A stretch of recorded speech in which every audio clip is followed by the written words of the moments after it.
अस्सलाम वालेकुम गाइज़। आज की वीडियो में हम डीकंस्ट्रक्शनिज़्म को स्टडी करेंगे, जो कि जैकस डेरिडा की एक थ्योरी है और ये क्रिटिसिज्म की थ्योरी है। फ्रेंच फिलोसोफर थे ये और इन्होंने आइडिया दिया था डीकंस्ट्रक्शनिज़्म का इन लेट 1960s। इनका जो मेन वर्क है वो ऑफ ग्रामेटोलॉजी है, जो कि 1967 में आया था। तो जैकस डेरिडा जो है वो तो फाउंडर हो गए इस थ्योरी के, बट मेजर थिंकर्स और भी थे, जैसे पॉल डी मैन हो गए, जे हिलिस मिलर हो गए। इनकी भी कॉन्ट्रीब्यूशंस हैं इस थ्योरी को प्रपोज करने में।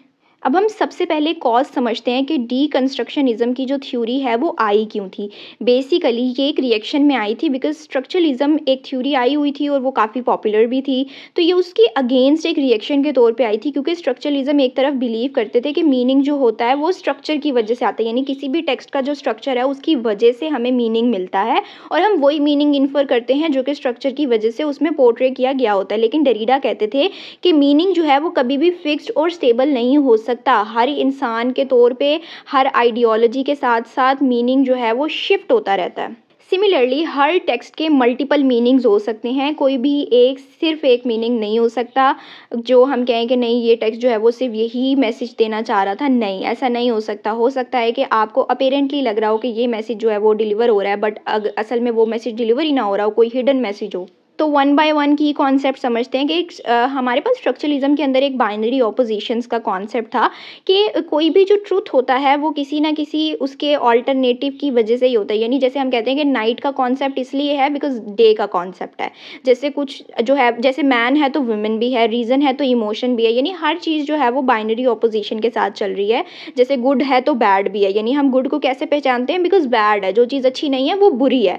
तो यानी गुड की वजह से बैड का कॉन्सेप्ट है, बैड की वजह से गुड आ गया, तो वाइस वर्सा। अब डेरिडा ने कहा कि जो बाइनरी ऑपोजिशन है उसमें दोनों चीज़ों को एक सर्टेन इक्वल वैल्यू दी जाती है, लेकिन डेरिडा ने कहा कि ऐसा नहीं होना चाहिए। हमेशा एक साइड को एक प्रिविलेज हासिल होता है, यानी कोई ना कोई साइड जो होती है वो हमेशा जो है वो प्रिविलेज होती है, उसको प्रोमिनेंस मिलती है। यानी जैसे गुड वर्सेस बैड है तो हम हमेशा गुड को ही अच्छा समझते हैं, हम बैड को नहीं समझते, तो यानी गुड वाली साइड को हमेशा प्रिविलेज हासिल है, तो एक साइड जो है हमेशा उसको कोई ना कोई एज मिलेगी। डिफरेंसेस को देखें जो, तो मीनिंग जो है वो शिफ्ट हो रहा है, मीनिंग जो है वो चेंज भी हो रहा है। मीनिंग कभी भी फाइनल नहीं हो सकता, यानी आप किसी भी बुक पे स्टैम्प नहीं लगा सकते कि ये बुक सिर्फ यही आइडिया डिलीवर कर रही थी। नहीं, कोई और भी आइडिया हो सकता है। मीनिंग जो है वो डिफरेंट होता है हर बंदे के अकॉर्डिंग।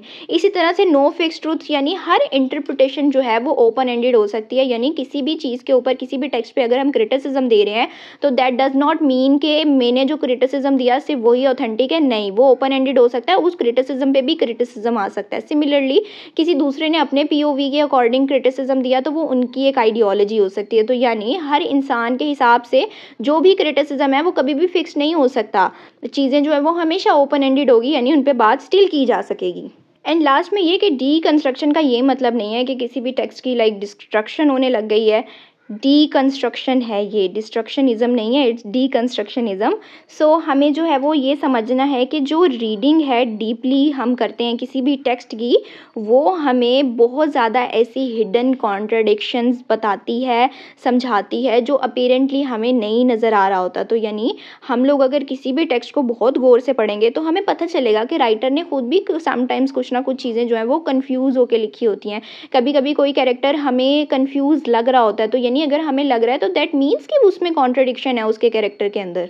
इसे हम कुछ एग्जाम्पल्स के थ्रू समझेंगे तो ज़्यादा क्लियर हो जाएगा। जैसे सबसे पहली एग्जाम्पल हमारे पास हैमलेट की आ जाती है कि हैमलेट के अंदर जो ट्रुथ का आइडिया है और जो मैडनेस का आइडिया है वो शिफ्ट होता रहता है, यानी कोई फिक्स्ड आइडिया नहीं है। हार्ट ऑफ डार्कनेस में हम लोग मार्लो का एक नरेशन सुनते हैं, लेकिन हमें समझ नहीं आता कि वो किसकी साइड ले रहे हैं। वो वाइट मैन हो के नेटिव्स की साइड ले रहे हैं, तो सिविलाइज्ड कौन है, नेटिव्स हैं या फिर वो जो वहाँ के इंग्लिश पीपल थे, वाइट पीपल थे, वो लोग हैं। यानी सिविलाइज्ड कौन है। अगर ब्रूटैलिटी वाइट पीपल की तरफ से शो की जा रही है तो नेटिव्स भी तो सिविलाइज्ड नहीं है ना, उनके अंदर भी जो हमारे पास कर्ट्स का कैरेक्टर है वहाँ पे भी हमें पता चल जाता है कि वो कितना ब्रूटल इंसान था।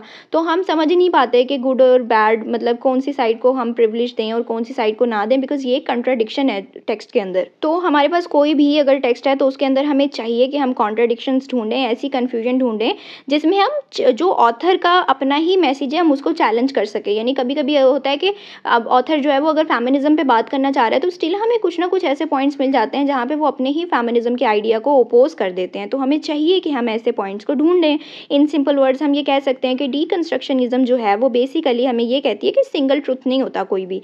यानी आप एक टेक्स्ट को सिर्फ़ एक लेंस से नहीं देख सकते, मीनिंग जो है वो स्लिप भी होता है, चेंज भी होता है, शिफ्ट भी होता है, जैसे हमारे हाथों से रेत होती है।